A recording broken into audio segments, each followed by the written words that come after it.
하나님께서 우리에게 주시는 말씀 같이 보겠습니다. 고린도전서 13장 12절 말씀 한 절입니다. 우리 같이 한 목소리로 읽겠습니다. 우리가 지금은 거울로 보는 것 같이 희미하나 그때에는 얼굴과 얼굴을 대하여 볼 것이요 지금은 내가 부분적으로 아나 그때에는 주께서 나를 아신 것 같이 내가 온전히 알리라. 아멘. 하나님 말씀입니다.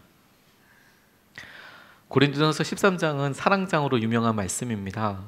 사랑이 어떤 특성과 사랑하는 사람들에게 어떤 모습이 나타나는지를 고린도전서 13장이 잘 이야기하고 있는데, 이 13장 중에서도 제일 유명한 구절이라 함은 우리 13장 13절 말씀, 그런즉 믿음, 소망, 사랑 이 세 가지는 항상 있을 것인데 그 중에 제일은 사랑이라 라고 말씀하신 그 말씀을 심지어 교회 안 다니실 것 같은 식당에 가서도 종종 이렇게 액자에 걸려 있는 것을 볼 만큼 유명한 말씀입니다.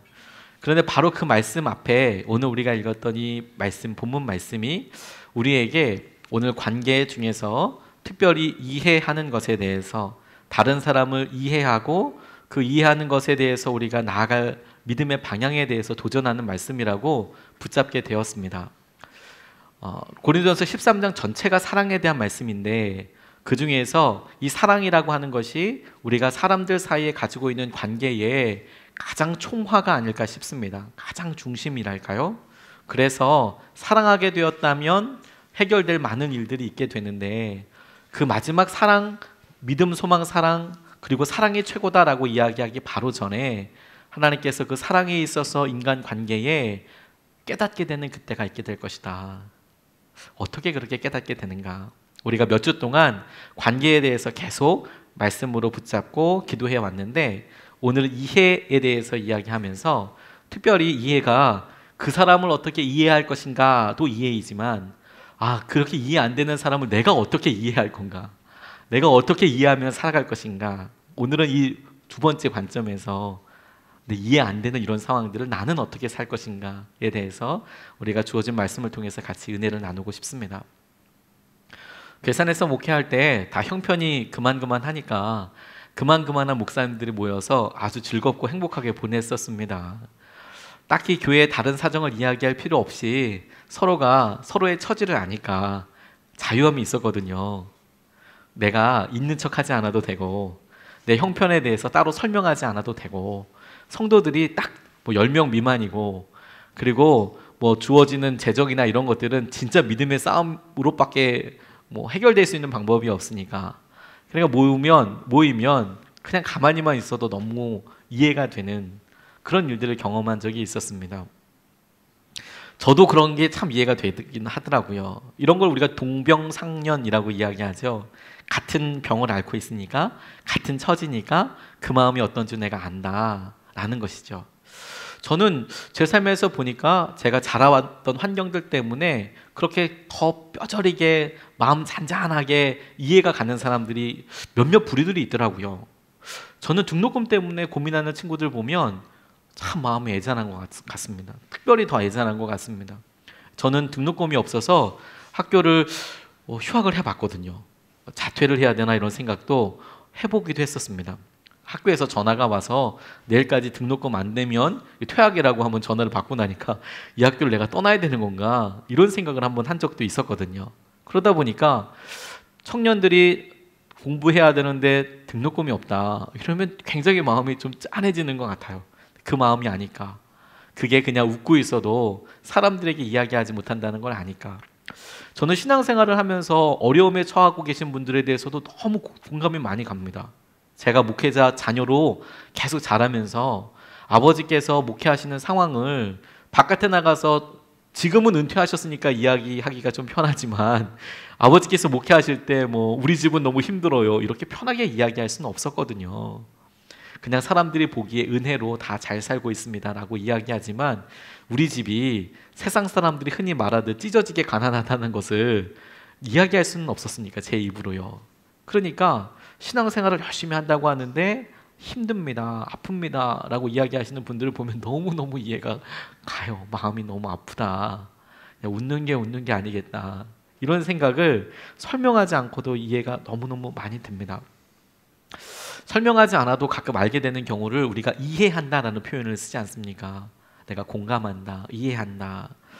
그런데 대부분 이런 것들이 똑같은 경험이나 사건이나 심지어 시간이 조금 지나고 나면 그러면 깨닫게 되는 경우들이 있는데, 실제로 우리 삶에 관계 때문에 어려움을 이렇게 토로할 때를 보면 이해가 안 가는 사람들이 이렇게 많거든요. 왜 저러는지 모르겠어. 도대체 왜 그럴까? 쟤는 똑같은 밥을 먹고 쟤는 왜 그러는 걸까? 이런 생각을 하게 될 때도 있더라고요. 같이 있는데 저렇게 생각하는 구조가 잘 이해가 안 간다. 어떻게 나한테 이런 말을 하고, 혹은 내가 이렇게 할 수 있을까? 뭐 가깝게는 우리 가족서부터 그런 사람들이 한두 명 있지 않습니까? 저는 저희 어머니께서 저한테 심심치 않게 그렇게 저주 같은 걸 하셨어요. 그때는 저주인지 몰랐는데 지금 지나고 나니까 진짜 엄청난 저주더라고요. 저희 어머니가 저한테 뭐라고 말씀하셨냐면, 너 같은 아들 낳아서 너 한번 키워봐라, 이렇게 말씀하셨어요. 감사한 건 제가 아들이 없습니다. 주님께서 은혜를 베풀어 주신 것이 아닌가 생각이 들 정도로, 너 같은 자식 낳아서 너 한번 속 한번 썩어봐라, 이런 이야기를 막 하셨는데, 야, 부모가 자녀한테 할 수 있는 저주 중에서 가장 현실적이고 가장 최상급의 이 말이 아닐까, 이런 생각을 문득문득 합니다. 지나놓고 나니까 하나님 긍휼히 여겨달라고, 제가 형편은 이래도 저희 자녀들은 그렇게 하지 말아달라고 이렇게 기도하게 되더라고요. 시간 지나고 나니까 그때는 어머니 아버지 이해 잘 못했는데 알게 되는 영역들이 더 많이 생기는 것 같아요. 완전히 알았다라고 이야기는 못하겠고 더 많이 알아가는 것 같습니다. 문제는 지금 당장 살면서 이 시간의 간극을 한꺼번에 줄이는 게 참 쉽지 않은 거죠. 시간이 지나고 그냥 막연한 시간이 흘러간다는 것에 대한 어떤 해결할 수 없다라는 어떤 좌절감이랄까요? 그 사람이 어떻게 변하나, 어떻게 변하게 할 것인가, 이거는 차지하고라도 그럼 나는 어떻게 할 것인가, 나는 어떻게 할 것인가. 오늘 본문 말씀이 그런 이해에 있어서 답답함을 주는 우리에게 정말 중요한 약속을 준다고 생각하게 됐어요. 세상 사람들은 이렇게 이해되지 않는 관계들을 해결할 수 없다라고 이야기하거든요. 그런데 성경은 해결할 수 있다라고 이야기를 해요. 얼마 전에 운전을 하다가 갑작스럽게 눈이 너무 따가워서 라디오를 급하게 틀었습니다. 그랬더니 국악방송이 나오더라고요. 눈물이 막 더 날 뻔했어요. 이게 지금 무슨 그 국악 중에서도 막 굉장히 느린 절대평안 막 궁 하고 이게 그다음에 막 그러니까 이건 눈도 따가운데 잘하는 얘기인지, 그래서 얼른 채널을 돌려보니까 막 외국어가 막 나오기 시작하는 거예요. 와, 이거 뭐 예전에는 좀 들으려고 노력했는데 이제는 뭐 짜증부터 나기 시작하는. 그리고 막 돌리다 보니까 교통방송에서 갑자기 굉장히 낯익은 노래를 이렇게 틀어주는데, 제가 이 설교를 계속 묵상하고 있었거든요. 타타타라는 노래가 나오는 거예요. 잠이 확 깼습니다. 네가 나를 모르는데 난들 너를 알겠느냐, 한 치 앞도 모두 몰라 다 안다면 재미없지, 막 이런 얘기가 막 나오는 거예요. 저 원래 이런 스타일 좋아하지 않거든요. 저도 요즘 아이들처럼 뭐 그런 사람들 좋아하거든요. 근데 이 노래가 막 그렇지, 네가 나를 모르는데 나는 너를 알겠느냐, 그렇게 나도 모르게 이렇게 생각하다가 세상 사람들이 그래, 이해할 수 없는 사람들 그냥 포기하고 넘어가지, 그럼 우리는 어떻게 해야 할까라고 생각하다 보니까 12절 말씀에 첫 번째 구절이 굉장히 제게 의미 있게 다가왔어요. 오늘 본문 말씀에 보면 이렇게 나와 있습니다. 거울로 보는 것 같이 희미하나 그때에는 얼굴과 얼굴을 대하여 볼 것이다. 지금은 거울을 보는 것 같이 희미하나 그때에는 얼굴과 얼굴을 대하여 보게 될 것이다. 저는 이 본문 말씀이 관계 가운데 있어서 우리가 취해야 될 구체적인 한 걸음에 대해서 이야기한다고 생각하게 됐습니다. 그게 뭐냐면 거울로 보듯, 요즘 말로 이야기하면 인터넷이나 혹은 간접적인 만남이 아니라 직접 얼굴을 대하여 보듯 관계를 풀어야 하는 것이구나 라는 것을 깨닫게 해주셨습니다.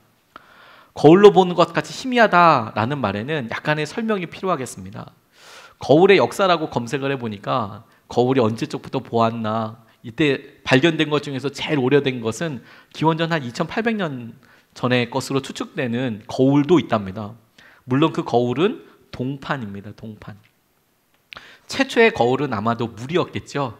그런데 물은 많이 흔들리기도 하고 그러다 보니까 제대로 얼굴을 볼 수도 없고, 밤에는 더더군다나 볼 수 없고, 그리고 각도가 정해져 있습니다. 이렇게 세우는 순간 다 쏟아져 버리잖아요. 그러니까 이렇게 자기가 볼 수 있는 각도가 정해져 있고 빛도 정해져 있습니다. 굉장히 불편하겠죠. 그래서 첫 번째 거울들은 돌을 깨끗이 닦든지 혹은 청동이나 구리를 깨끗하게 닦아서 이렇게 했습니다.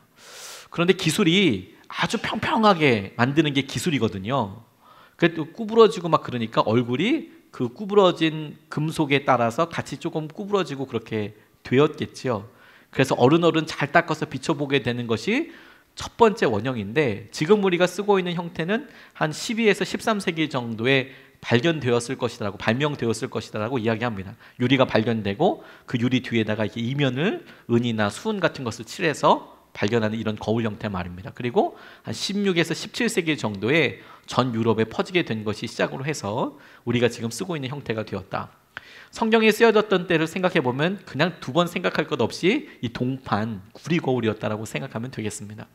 그러니까 지금 생각하고 거울을 보면서 얼굴 보면 되지라고 생각할 게 아니라, 당시의 거울을 보면 우리 얼굴이 그대로 뜨는 것이 아니라 형태만 떴던 것이죠. 그렇게 희미하다. 그런데 그때에는 얼굴과 얼굴을 보듯이 하나님께서 모든 것을 깨끗하게 보여주실 것이다 라는 거 이야기하고 계시는 것이죠. 우리의 만남 가운데 하나님께서 만남과 만남을 통하여서 하시는 게 기적이거든요. 근데 우리가 이것 자체에 대하여 너무 가볍게 여기는 경향이 있습니다. 고린도전서 2장 11절 말씀에 보면 이런 구절이 나와요. 사람의 일을 사람의 속에 있는 영 외에 누가 알리요. 사람의 일을 사람의 속에 있는 영 외에 누가 알리요. 그러니까 그 사람을 이해하기 위해서 그 사람의 영이 그것을 알고 그 영과 함께 우리가 교통하는 것을 통해서 우리가 진짜 이해를 하게 된다는 표현인데, 이게 만나지 않으면 이런 역사가 일어나지 않거든요. 이런 일이 일어나지 않거든요. 직접 만나야 한다. 근데 대부분 우리는 어떤 이해와 어떤 상황들에 있을 때 부딪히면 너무 힘드니까 힘든 일을 잠깐 경험하고 나서는 대부분 추측과 그리고 대부분 그 사람의 이미지를 가지고 그 관계를 이끌어가는 경향들이 많이 있어요. 거울을 보듯이 희미한 것으로 특정한 인상을 주기 위해서, 특정한 효과를 주기 위해서 말하고, 우리 스스로도 그렇게 이야기하곤 한답니다. 사람들과 관계를 맺을 때 우리도 우리 스스로 다른 사람들에게 우리 진짜 모습을 대면해서 보여주기보다는 우리의 어떤 특정한 모습을 보여주고 싶어 하는 경우들이 많아요. 우리의 어떤 특정한 모습들을, 내 연약한 모습은 굳이 보여주고 싶지 않죠. 그러니까 우리 스스로도 다른 사람들에게 있어서 왜곡된 거울의 모습을 볼 뿐만 아니라 우리 스스로도 다른 사람들에게 명확하게 우리 자신의 아픔과 상황들을 보여주는 것을 원치 않는 거예요. 그래서 우리 스스로 그리고 싶은 어떤 내용들이 있는 거죠. 그래서 그걸 그려보게 하고 그걸 생각하게 하도록 하는 것입니다. 근데 예수님은 거기에 대해서 별로 좋아하지 않으십니다. 예수님이 수가성의 한 여인을 만났을 때, 우물가에서 만났을 때 그녀에게 그녀의 답답함과 갈증을 아시고 체면을 차려서 애둘러서 여러 스텝을 밟아서 너 결혼은 혹시 하셨나요? 언제 하셨나요? 몇 번 혹시 하셨는지 물어봐도 될까요? 이런 식으로 물어보지 않으셨습니다. 그냥 바로 물어보셨습니다. 내 남편을 데리고 와라. 마음속에 한 방에 뚫어버리는 그 마음을 통해서 본인이 생수되시는 것에 대한 경험을 하게 해주셨거든요. 우리가 진짜로 주님 앞에 내가 그렇게 여러 남편을 얻어도 만족이 없습니다. 내가 그렇게 많은 일을 해봐도 내 마음에 만족이 없습니다. 이런 진짜 모습으로 얼굴과 얼굴을 대하듯 면하지 않으면, 직면하지 않으면 관계에 있어서 이해라는 것은 아무것도 되지 않는 것이죠. 우리 스스로가 우리 자신을 내어놓지 않는다면. 정태기 박사님 상담하는데 굉장히 유명한 교수님이십니다. 한신대에서 오랫동안 가르치셨던 교수님이 미국에서 박사학위를 하실 때 마지막 논문 학기 때 있었던 일이랍니다. 그렇게 열심히 공부도 열심히 하고 시키는 대로 다 따라하고 힘도 없지만 최선을 다해서 공부하는데 마지막 학기가 되었을 때 교수님이 세상에 부르더니 논문을 쓰려고 하는데 너 이 학문 너한테 어울리지 않는 것 같아. 이렇게 이야기하더래요.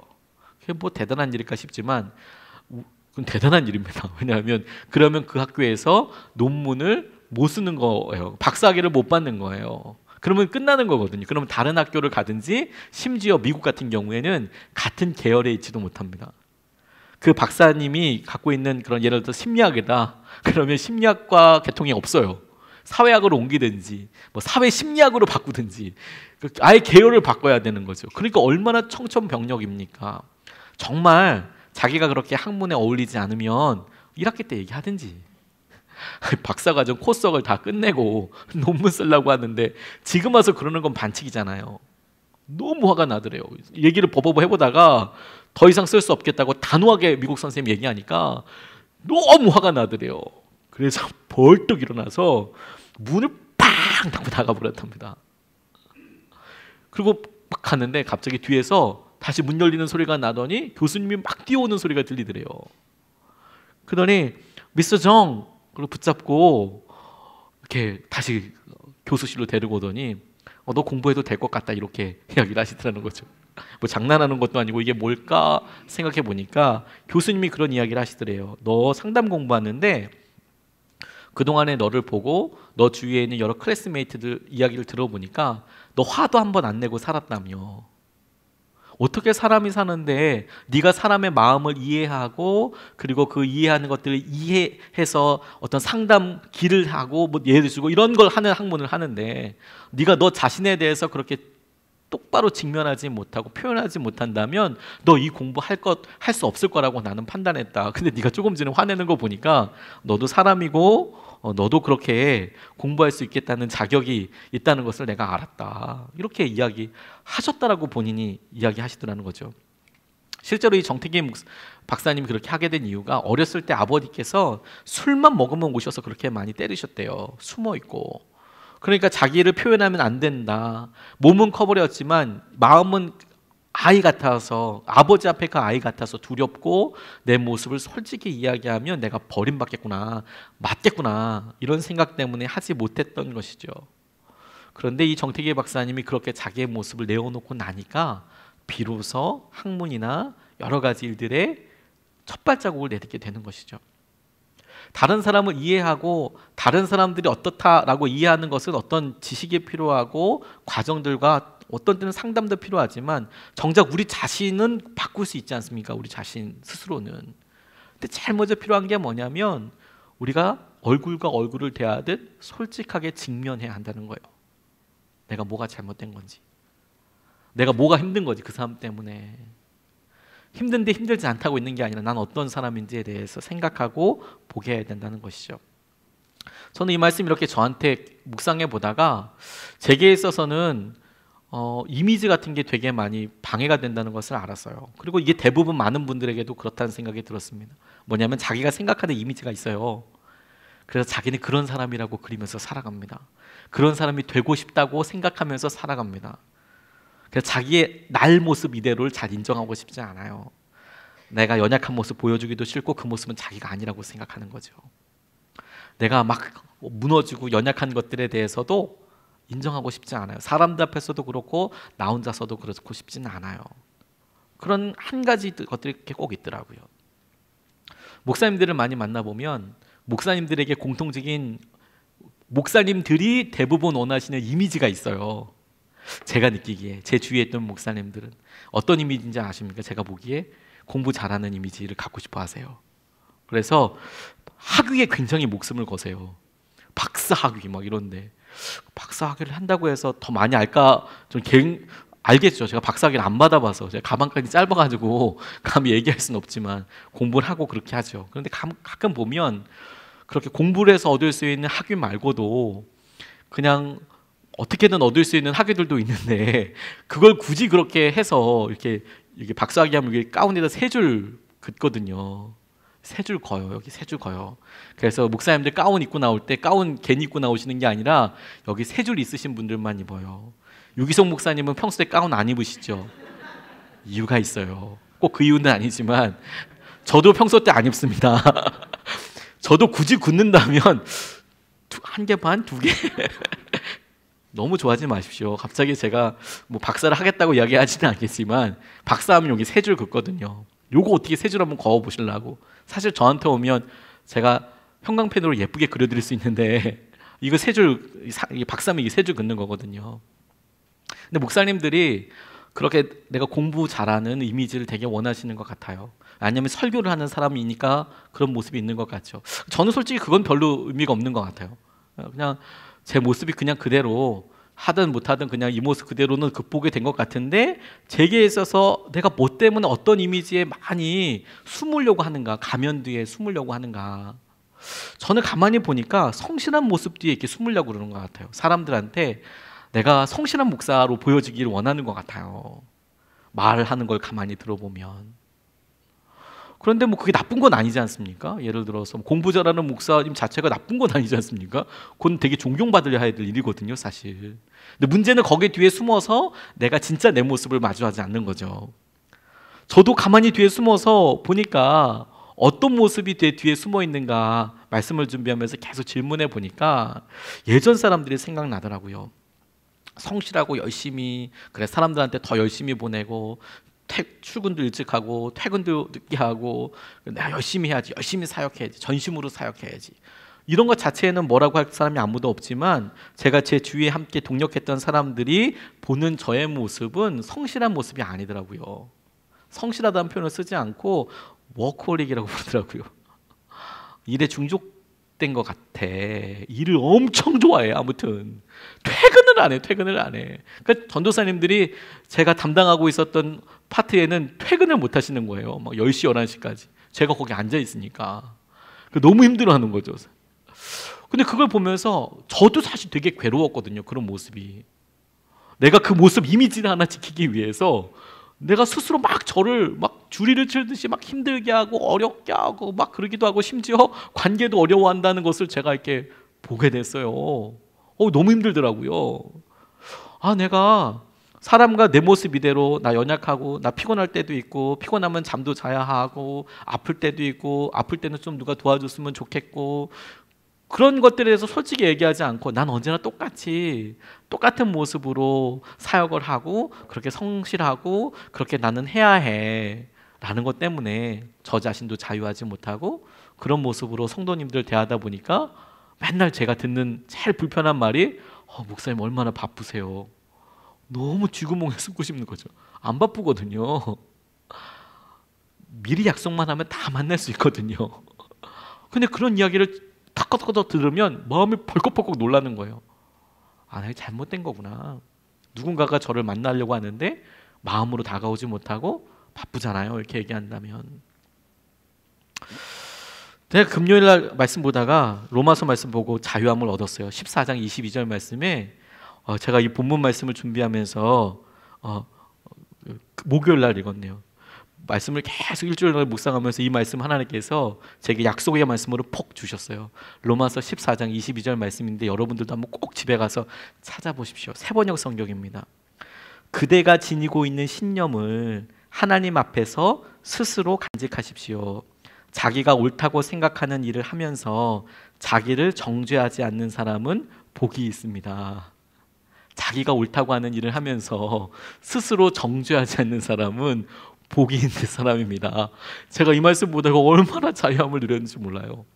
제가 가만 보니까 제 신념이 틀렸다 맞다 이건 아니겠죠. 제가 어떤 이미지로 보여야 한다, 어떤 모습으로 살아야 한다, 그걸 틀리다 맞다라고 이야기할 수 있는 차원은 아니지만, 문제는 그런 모습을 내가 지키지 못했을 때 내가 막 정죄하는 거예요.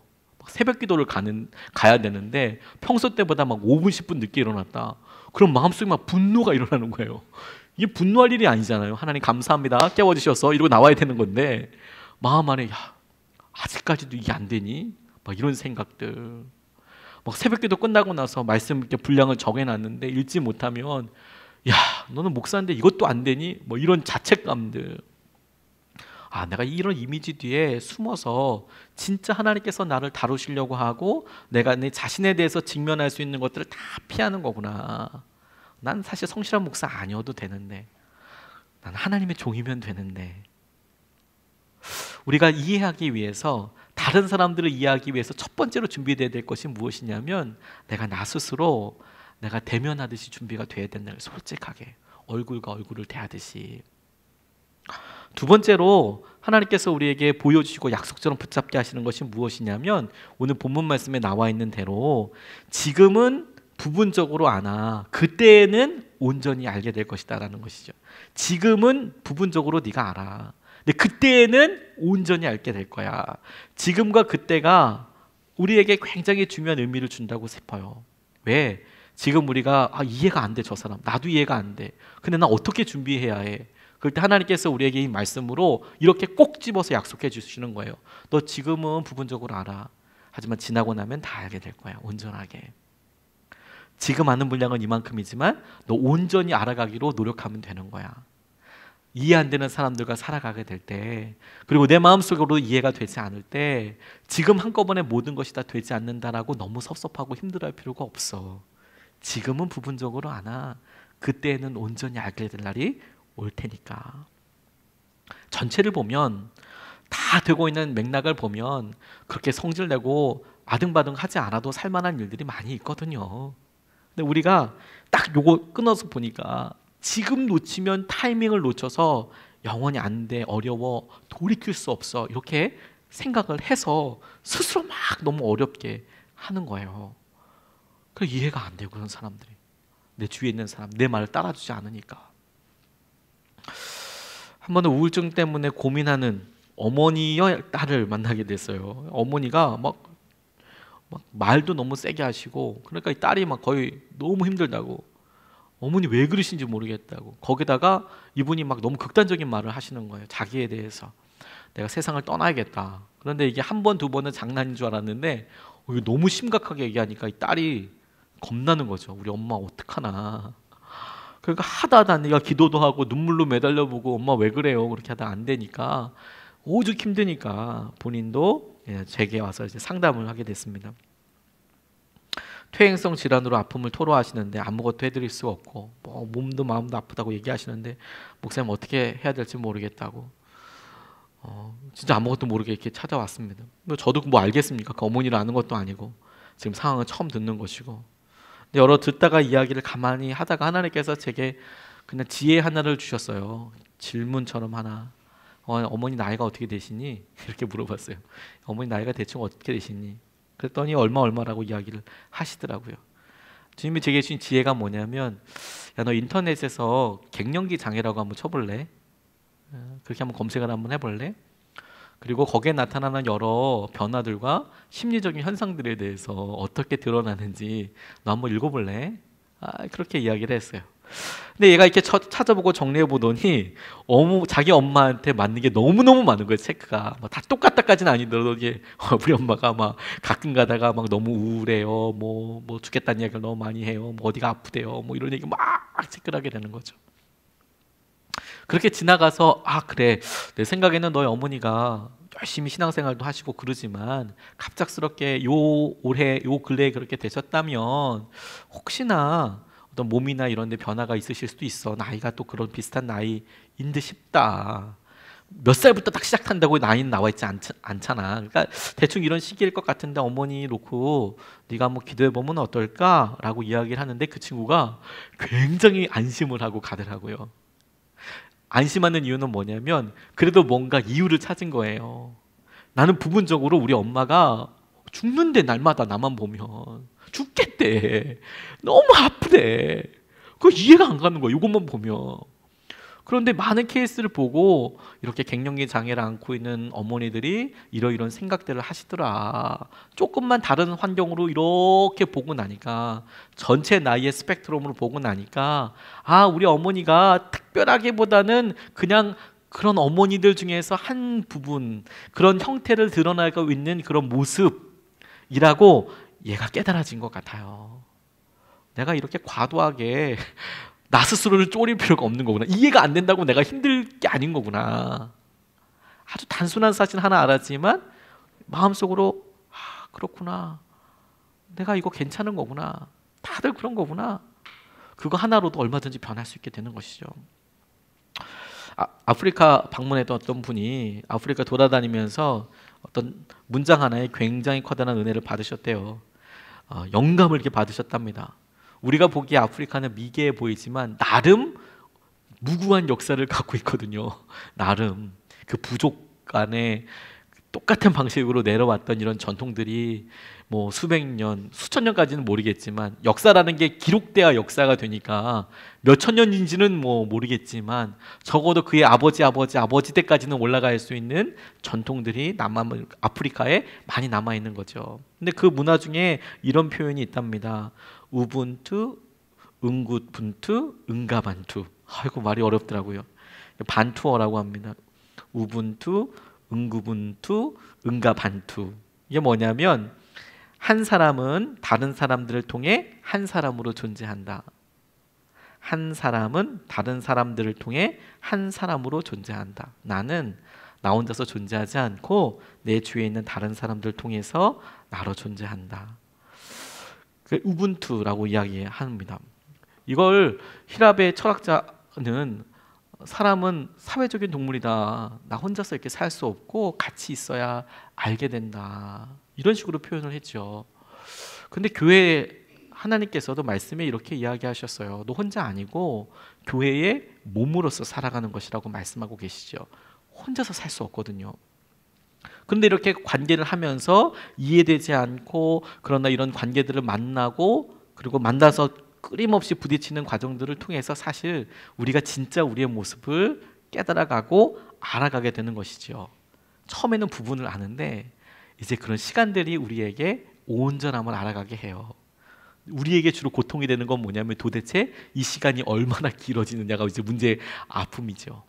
근데 가만히 생각해 보면 이렇게 걸리는 시간, 부분에서 온전히 알아갈 때 걸리는 시간을 우리가 그렇게 대가를 지불하는 그런 과정들을 다른 멋진 표현으로 이렇게 이야기합니다. 사랑이라고 이야기해요. 처음에는 부분적으로 아는데 내가 조금 더 알아가야지. 그래서 내가 시간을 들이고 한 번 더 참아내는 것을 우리가 다른 말로 사랑이라고 이야기해요. 아이들 처음에 태어나면 아무것도 아는 건 없지만 엄마가 다 알아내죠. 뭐 엄마는 처음에 뭐 처음부터 알았겠습니까? 알아내는 거죠, 사실. 뭐 기저귀부터 시작해서 모든 걸 다 해보면서 하나씩 알아가죠. 그리고 그 다음서부터는 거기에 맞게 반응하죠. 처음부터 엄마는 태어날 때부터 애를 뭐 이렇게 줄줄 달고 사는 게 아니지 않습니까? 처음으로 애를 낳아봤고 처음으로 아이랑 이렇게 면하다 보니까 아이의 사인을 알고 거기에 마땅히 하게 되죠. 처음에는 부분적으로 알아요. 그래서 점점 아이가 크면서 어떻게 그런 습관을 갖게 됐는지, 어떻게 잠을 자는지, 잠의 수면의 패턴이나 방법이나 방식이나 이런 걸 다 잘 알게 되죠. 그래서 식당에 가서 막 애들이 크게 소리 지르고 그러면 주위에 있는 사람들은 과도하게 어려워하시는 분들도 계시잖아요. 근데 엄마는 속이 좋아서 그냥 참는 게 아니고요. 엄마는 사실 이유를 알기 때문에 그래요. 제가 답답해서 그런 거다. 제가 지금 여기 온도가 너무 뜨거워서 애가 지금 힘들어하는 거야. 제가 지금 밥을 안 먹어서 저러는 거야. 음식이 마음에 안 들어서 그러는 거야. 그러니까 엄마는 전체를 아니까, 그 아이 전부를 아니까 거기에 맞게 반응을 하게 되죠. 근데 우리가 잊어버리는 것은 뭐냐면 처음부터 그렇게 되진 않고 그런 과정들을 겪어서 전체를 알아가게 되는 것이죠. 하나님께서 우리에게 약속으로 주신 것이 그런 의미가 있어요. 우리는 하나님, 나 이 사람 이 모습 도저히 못 찾겠습니다. 근데 지나고 나면 온전히 알게 될 것이라고 말씀하시잖아요. 하나님 그걸 못 찾겠습니다. 언제요 도대체? 나는 이분이랑 30분도 못 있겠습니다. 이거 한 달은 뭐 너무 힘듭니다라고 생각될 때 하나님께서 우리에게 이것을 약속으로 말씀하셨다는 거예요. 지금은 부분적으로 알지만 그때에는 하나님께서 말씀하시고 정해진 그때에는 네가 완전히 알게 될 거야. 하나님께서 약속하신 것을 믿고 우리가 하나님을 의지하게 되는 것이죠. 하나님 때문에 내가 이 시간을 넘어가게 해주십시오.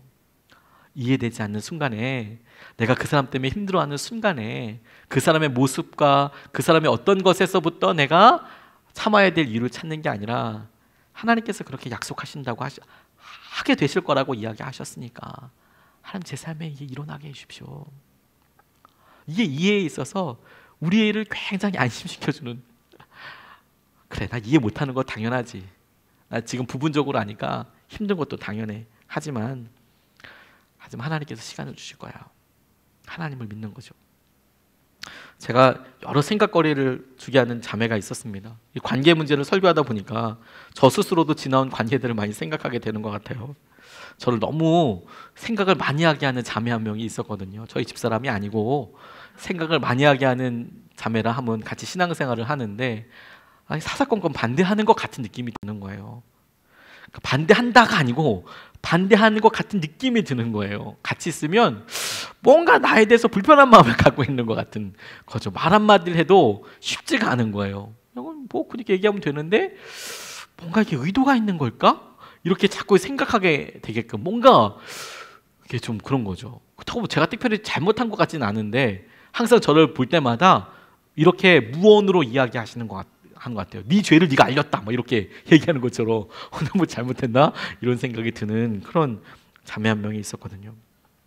그런데 한 번은 같이 이렇게 하다가 어떤 애니어그램이라는 프로그램을 했습니다. 뭐 제가 몇 번 유형인지도 지금 생각이 나지 않습니다. 그리고 그 자매가 몇 번 유형인지도 생각이 나지 않습니다. 그런데 그걸 하면서 저는 굉장히 큰 치유를 받았어요.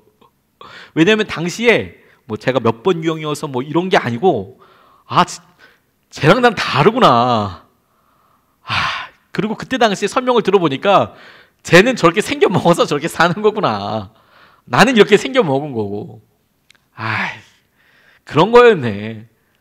쟤는 그렇게 그냥 사명에 충실한 거구나. 그냥 그 모습들을 사는데 내가 내 모습으로 보니까 나라면 저렇게 안 할 텐데.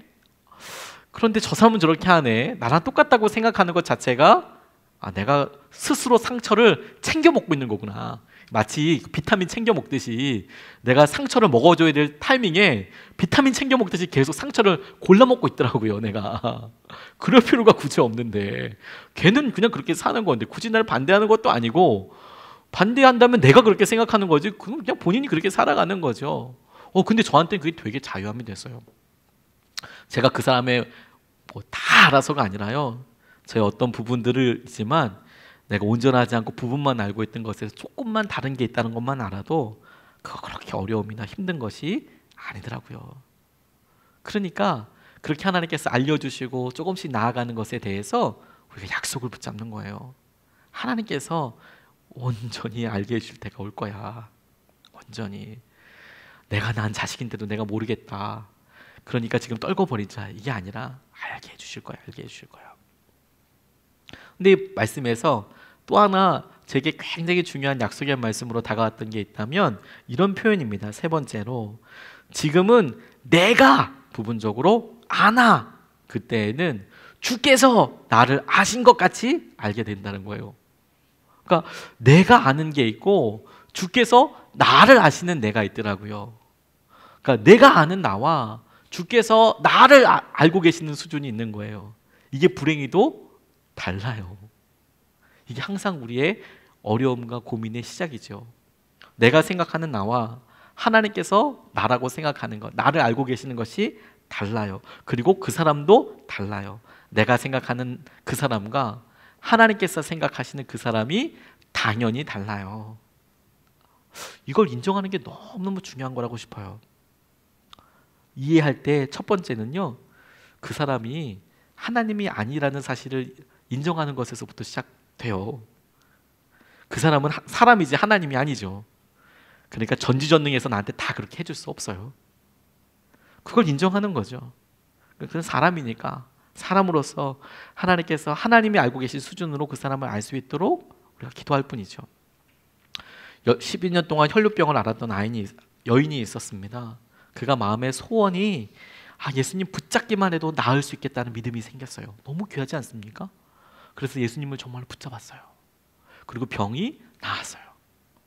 그런데 예수님께서 지나가시다가 능력이 자기에서부터 나간 것을 아시고 걸음을 멈추셔서 누구냐 나를 만진 사람이 이렇게 물어보셨습니다. 제자들이 주님 이 사람이 이렇게 많아서 밀치고 땡기고 이렇게 한 사람이 많고 누군지 어떻게 압니까?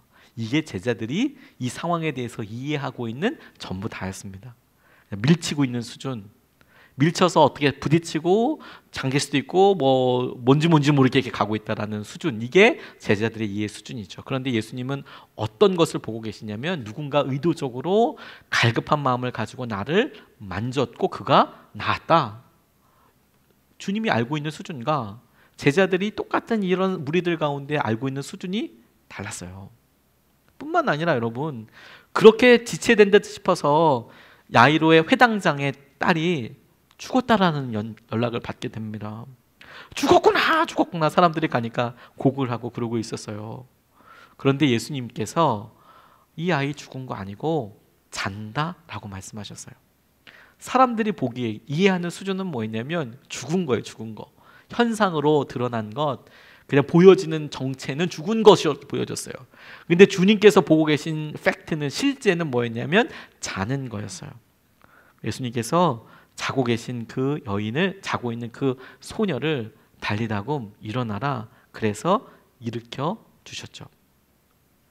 문제를 바라보고 사람을 바라보고 심지어 우리 자신을 바라보는 수준이, 내가 이것을 문제라고 인식하고 있는 영역과 하나님께서, 주님께서 이것을 문제라고 풀어가겠다고 바라보시는 영역이 달라요.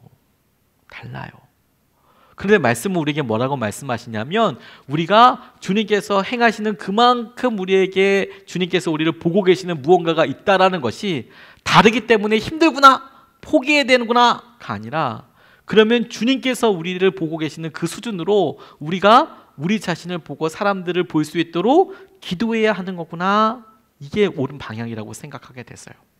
내가 알고 있는 나의 이 자아의 모습으로 어떻게 좀 더 생각을 굴려보고 조금 더 배워서 이해하려고 노력하는 게 아니라 다르지. 그러니까 주님은 어떻게 이해하고 계시는지를 내가 붙잡고 주님이 이해하시는 수준으로 내가 갈 수 있도록 내가 믿음을 써야 하는 것이구나. 이게 이해하는 데 있어서 나를 이해하고 사람들을 이해하고, 이게 이해 안 되는 그 사람과 지낼 때에 우리가 우리 스스로가 편하게 되는, 하나님의 뜻을 경험하게 되는 굉장히 중요한 지혜라고 생각하게 됐어요. 하나님이 이 문제, 이 관계 생각하는 게 다르실 거야. 하나님의 수준으로 내게 알려주십시오. 요즘 문제가 되고 있는 미투 운동과 같은 일이 미국에서도 계속 있었거든요. 그런데 미투 운동을 보면서 저는 제가 좋아하는 분들이, 되게 좋아했던 분들이 요즘 신문에 많이 나와서 되게 많이 놀랐습니다. 그래도 청년회 때에 그런 연극 연출하시는 분들 정말 좋아했었거든요. 연극 찾아가서 보기도 하고, 그리고 막 심지어 그분들이 쓰신 책들 다 모았었거든요. 다 보고 와, 이런 글 나도 써보고 싶다는 생각을 했었던 적이 있었어요. 근데 요즘 보니까 막 그래, 그런 작품 쓸 때 다 저렇게 했네, 너무 안타깝네, 이런 생각을 하게 되거든요. 그러면서 저 피해 받은 여성분들이 완전히 치유되기를 진짜 원합니다. 저도 딸들이 있으니까 그게 먼저일 것이고, 그러면서도 하나님, 저분들에게도 본인들이 용서받을 수 있는 길들을 좀 열어주십시오. 모두가 이해할 수 있는 수준으로 그런 길이 열렸으면 좋겠다는 생각도 있더라고요. 근데 미국에 한 목사님이, 고든 맥도날드라는 분이 계세요. 유명한 저술가십니다. 내면 세계의 질서와 영적 성장이라는 굉장히 좋은 책을 쓰신 분이거든요. 부부관계와 관련된 책도 많이 쓰시고 그랬던 분이 계세요. 그런데 이분이 젊었을 때 이런 성적인 죄를 저지른 거예요. 드러났어요. 사람들 앞에 공개 회개했습니다. 그때만 해도 굉장히 보수적일 텐데 그 책임을 정면으로 그냥 자기가 다 내려놓고, 그리고 책임지기 위해서 그렇게 다 오픈해서 그렇게 하셨습니다. 그래서 한 3년 정도 다 내려놓고, 모든 직분 사역 다 내려놓고 나니까 본인이 재기를 할 수 있을까 이런 생각은 아예 하지를 못하셨대요. 그런데 지나놓고 나니까 이제 3년 정도 지나고 나서 길이 열려서 여러 목사님들의 도움으로 그렇게 재기를 하게 되셨다는데, 이분이 절망적인 시간에 대해서 이렇게 쓰셨더라고요. 자기가 언제라는 뜻 생각도 없고, 내가 재기를 할 수나 있을까? 내가 다시 설교를 할 수나 있을까? 이런 생각을 했답니다. 그런데 아내와 함께 교회 예배 드리러 가는데, 이제는 설교자도 아니고 아무것도 아니지 않습니까? 가서 예배 듣는데 그냥 교인으로 가서 앉아 있는데 많은 경험을 가진 사람들이 전해주는 말을 들으려고 경청했는데 자기는 영적으로 부서진 상태로 예배를 갔는데 아무도 내게 위로를 주지 않더라는 거예요. 이분이 스스로 쓴 걸 보니까 예배 드리면 조금이라도 소망을 좀 얻을 수 있지 않을까, 이렇게 죄 지은 나에 대해서 뭔가 복음이 들려지고 내가 용서받을 수 있다고, 내가 살 수 있다고 이야기해 주는 말씀이 있지 않을까. 근데 이분 표현에 의하면 그런 게 아무데도, 아무 교회에도 없으셨대요. 너무 힘드셨대요. 가슴이 너무 아프고 힘들고 예배를 통해서 회복되기를 원하는데 설교 말씀이 그냥 뻔한 위로와 뻔한 설교와 피상적인 교제, 이런 정도, 진짜 마음을 열어놓지 않는 그런 교제들만 있더라. 너무 어려웠다, 이런 이야기. 자기가 다른 사람들 도움을 정말 원할 때 아무도 내게 도움이 되지 않더라, 그런 이야기를 하시더라고요. 그러면서 이렇게 이야기하셨어요. 아내에게 이렇게 말씀하셨대요. 만약에 내가 다시 강단에 설 수 있는 기회가 정말 만약에라도 있게 된다면 내가 그때는 맨 먼저 마음 다친 사람들에게 말씀을 전하겠다. 그 아내한테 이런 다짐도 했답니다. 예배당 한 줄 의자에 앉을 때 적어도 이 한 줄에 한 명은 정말 부서진 마음을 부여잡고 교회에 찾는 사람이 분명히 있는데 내가 그 사람들에게 희망의 말씀을 전하고 싶다, 이렇게 깨달아지더라는 거죠. 자기가 생각하고 있는 자기의 모습, 죄짓고 어둡고 힘들고 그런 사람이죠. 근데 하나님께서 그런 모습들 가운데 전혀 다른 계획들을 가지고 계시거든요. 누구나 다 죄인듯이 우리 스스로가 죄진 모습, 죄된 것들을 계속 바라보면서 그냥 하나님 그냥 이렇게 살래요, 그게 아니라 깨진 내 모습, 근데 이 깨진 내 모습을 하나님께서 어떻게 봐주셨는지, 그리고 이런 깨진 모습을 통해서 내가 하나님께 어떻게 쓰임받을 수 있는지, 그렇게 계속 묻고 나아가는 게 너무 중요한 믿음의 도전이라고 깨달아졌습니다. 옛말에 기복염거라는 말이 있습니다. 백락이라는 그런 직책이 있어서 주나라 때에 말을 관리하는, 말을 잘 좋은 말을 골라서 왕에게 진상하는 그런 그 신하였답니다. 백락이라는 사람이. 하루는 길을 가다가 소금을 잔뜩 실은 수레를 힘겹게 끌고 있는 말을 만났답니다. 근데 그 말을 딱 보자마자 이 주나라 때 이 백락이라는 사람이 말을 귀신같이 알아보는 사람이었거든요. 명마와 그냥 그저 그런 말 기가 막히게 알아맞히는데, 그런데 분명히 그 소금 마차를 끌고 있는 그 말이 용장을 태우고 천하를 누벼도 시원치 않을 천리마인데 필부가 끄는 소금 수레를 이렇게 끌고 있는 거예요. 그리고 이미 늙은 채 무릎이 꺾이고 꼬리가 축 늘어졌고 소금이 흘러내려가지고 뭐 땅을 적시고 있고, 이 말이 무슨 사연으로 이렇게 됐는지는 모르지 않습니까? 백락이 가던 길을 이렇게 멈추고 통탄을 했답니다. 야, 네가 천리마인데 내가 여기서 소금 끌고 있구나. 근데 천리마도 백락을 보고 힝 하면서 슬픈 목소리로 울었대요. 자기를 알아봐주는, 내가 명마로 태어났으면서도 천한 일을 하고 있는 게 서러워서 백락도 같이 울면서 자신의 비단 옷을 벗어서 말에게 이렇게 던져주었다. 그래서 기복염거라는 말이 쓰였답니다. 천리마에게 이렇게밖에 할 수 없는 백락의 마음과 천리마가 땅에 엎드려 숨을 몰아쉬다가 다시 고개를 들어서 크게 울어 하늘에 사무치는 그런 소리를 내더라. 하나님께서 우리 힘들고 어렵게 살아가게 하시는데 우리를 이렇게 천리마처럼 우리를 가치 있는 존재로 유일하게 봐주셨거든요. 주님께서 우리가 이렇게 죄에 죽어져 가는 그런 모습들을 보고 가만히 두지 않으시고 우리를 천리마로 봐주셨거든요. 우리를 주님의 자녀로 봐주셨거든요. 우리를 그냥 죄 가운데 있어서 그냥 그대로 사라져버릴 사람이 아니라 죄 졌음에도 불구하고 우리를 재기시켜 주시고 이끌어 주시고 회복시켜 주시려고 하나님께서 예수 그리스도를 통해서 보혈을 주셨거든요. 근데 우리가 우리 스스로 우리 자신을 바라볼 때 우리가 끌고 있는 소금 수준으로 우리 자신을 보는 거예요. 주님께서 우리를 봐주시는 천리마 수준으로 우리 스스로를 고백하는 게 아니라, 하나님 내가 세상에서 이런 일들 때문에 이거 하고 살아요. 하나님 내가 이것 때문에 너무 힘들어요. 하나님 나는 이런 수준이에요 라고 생각하지만 주님께서는 한 번도 우리를 그렇게 생각해 보신 적이 없으세요.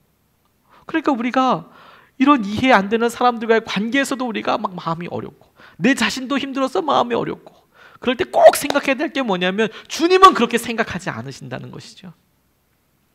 주님은 우리를 붙잡아 두시고 우리를 천리마보다 더한 세상에서 가장 가치 있는 사람으로 우리를 지켜봐 주시고 보호하여 주셨다. 그것을 우리가 보고 믿음으로 붙잡는 것이 주님께서 우리에게 행하시는 가장 놀라운 이해의 수준이고 도전이라고 믿습니다. 주님께서 우리의 관계를 풀어가실 때에 처음에 우리 마음부터 만지시거든요. 이해 안 되고 막혀있는 사람들 우리 가운데 있을 때 하나님께서는 우리가 그 모든 관계에 있어서 직접적으로 대면하듯 나아가길 원하세요. 잊지 마십시오. 우리의 어떤 헛된 이미지로 만나는 거 아닙니다. 내 모습 그대로 만나는 거 원하세요. 그리고 그 사람도 그렇게 되면 변하게 되는 겁니다.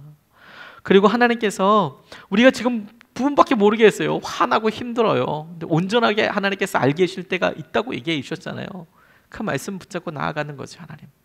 그런데 그렇게 보내는 온전하게 알게 되는 때까지 걸리는 시간이 헛된 시간이 아니고요. 사람들은 그걸 사랑이라고 부른다니까요. 사랑에 대해서 우리가 대가를 지불하는 것이죠. 뿐만 아니라 우리가 내가 아는 수준에서 계속 이런 관계와 나 자신과 그 사람을 판단할 게 아니라 하나님께서 보시는 수준으로 우리 자신과 그 사람을 보고 우리가 같이 기도할 때 하나님께서 나를 이해시키시고 그리고 그 사람을 이해하게 하시고 이 관계가 서로 이해 가운데 하나님께서 풀어주시게 하실 줄로 믿습니다. 우리 같이 찬양하고 같이 기도하고 싶습니다.